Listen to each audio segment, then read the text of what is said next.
In today's video, I'm going to show you how to blur the edges of an image in Photoshop using a simple, clean method that gives you a smooth, faded border effect. This is perfect if you want to create a soft vignette look, highlight the center of your photo, or make an image feel more polished and professional. Whether you're editing a portrait, a thumbnail, a banner, or any other graphic, this technique is easy to follow and only takes a few steps. If you find this tutorial helpful, please make sure to hit like and subscribe for more Photoshop tips and easy editing guides. Alright, let's jump right in. First, open your image in Photoshop. Once your file is loaded, look over to the Layers panel on the right side. If you see a small padlock icon on the layer, that means the layer is locked. To unlock it, simply double-click the layer's name and rename it to Layer 0.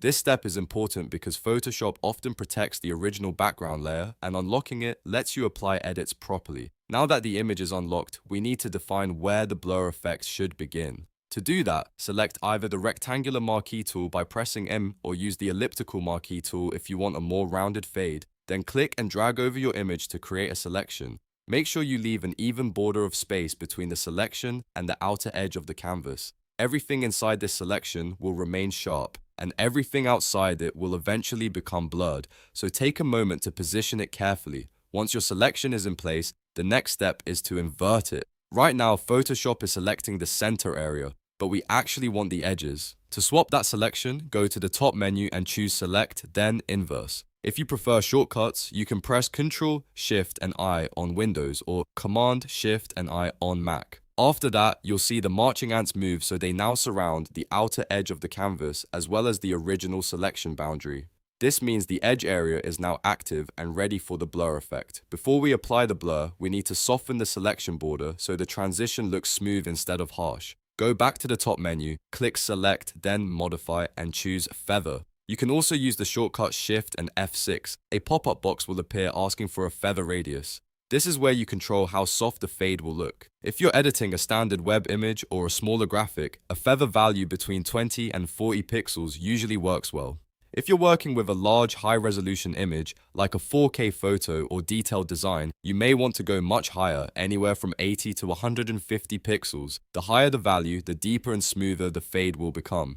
Once you've chosen your number, click OK. Now it's time to apply the actual blur. Go to the top menu one more time, then choose Filter, Blur, and Gaussian Blur. A preview window will open with a radius slider. As you move the slider to the right, you'll notice the edge of the image begin to melt into a soft, foggy gradient. This is the effect we want. Adjust it until the blur feels natural and balanced for your image. If you want a subtle look, keep the blur low. If you want the edges to almost disappear into the background, increase it a little more.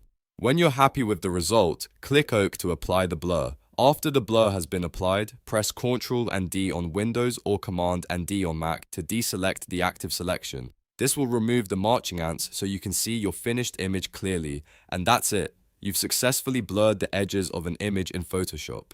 This technique is great because it gives you control over exactly how soft or dramatic the edge fade looks. You can use it for portraits, product shots, social media graphics, YouTube thumbnails, and more.